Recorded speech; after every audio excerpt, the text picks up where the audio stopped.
நாடாளுமன்ற தேர்தலுக்கான திமுகவின் 21 தொகுதிகளுக்கான வேட்பாளர்கள் சற்று நேரத்திற்கு முன்பாக அக்கட்சியின் தலைவரும் முதலமைச்சருமான மு.க.ஸ்டாலின் வெளியிட்டார். திமுகவில் 11 புதுமுக வேட்பாளர்கள் அறிமுகப்படுத்தப்பட்டிருக்கிறார்கள். புதிதாக 11 வேட்பாளர்களுக்கு திமுக இந்த முறை வாய்ப்பளித்திருக்கிறது. கூடுதல் விவரங்களை தர மீண்டும் இணைகிறார் செய்தியாளர் ராஜேஷ். 11 வேட்பாளர்கள் யார், எந்த தொகுதியில களம் காண இருக்கிறாங்க? திமுகவில் புதிதாக 11 வேட்பாளர்கள் களமிறக்கப்பட்டிருக்கிறார்கள். அதாவது சிட்டிங் எம்பிக்களாக இருக்கக்கூடியவர்கள் சிலருக்கு வாய்ப்புகள் மறுக்கப்பட்டு அதற்கு மாற்றாக தற்போது அவருக்கு வாய்ப்பு வழங்கப்பட்டிருப்பதாக குறிப்பிடுகிறார்கள்.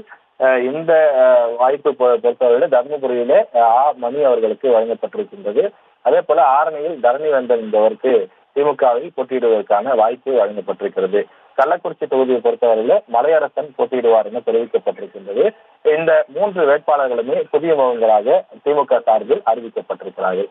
அதே போல மேலும் 3 பேரை நாம் திரையிலே பார்க்கின்றோம். சேலம் தொகுதியை பொறுத்தவரையிலே இதற்கு முன்பு சிட்டிங் எம்பியாக SR பார்த்திபன் இருந்து வந்தார். அவருக்கு மாற்றாக முன்னாள் அமைச்சர் செல்வ கணபதி அறிவிக்கப்பட்டிருக்கிறார். அதே போல பொள்ளாச்சியிலே ஈஸ்வரசாமி என்றும், பெரம்பலூரில் அமைச்சர் நேருவினுடைய மகன் அருண் நேரு வேட்பாளராக அறிவிக்கப்பட்டிருக்கிறார். தஞ்சை தொகுதியை பொறுத்தவரையிலே புதிய வேட்பாளர் முரசொலி அவர் அந்த தொகுதி வேட்பாளராக அறிவிக்கப்பட்டிருக்கிறார். இவர் ஒரு ஒன்றிய செயலாளராக பணியாற்றி வரக்கூடிய நிலையில் அவருக்கு வாய்ப்பு வழங்கப்பட்டிருக்கிறது. மேலும் தேனி தொகுதியிலே தங்க தமிழ்ச்செல்வன் நிற்பார் என்றும், தென்காசி தொகுதியில் டாக்டர் ராணி அவர்களுக்கும் வாய்ப்பு வழங்கப்பட்டிருக்கிறது. மொத்தமாக 3 பேர் திமுக சார்பில் பெண்களுக்கு வாய்ப்பு என்பது வழங்கப்பட்டிருக்கிறது. திமுகவில் மொத்தம் 21 பேருக்கு இந்த முறை நேரடியாக களம் காண வாய்ப்பு கிடைத்திருக்கக்கூடிய நிலையிலே அதில் 11 பேர் புதிய வேட்பாளர்களாக களமிறக்கப்பட்டிருக்கிறார்கள். கள்ளக்குறிச்சியிலே மலையரசன் போட்டியிடுவார் எனவும், ஆரணி தொகுதியை பொறுத்தவரையிலே தரணிவேந்தன் போட்டியிடுவார் எனவும் தெரிவிக்கப்பட்டிருக்கின்றது.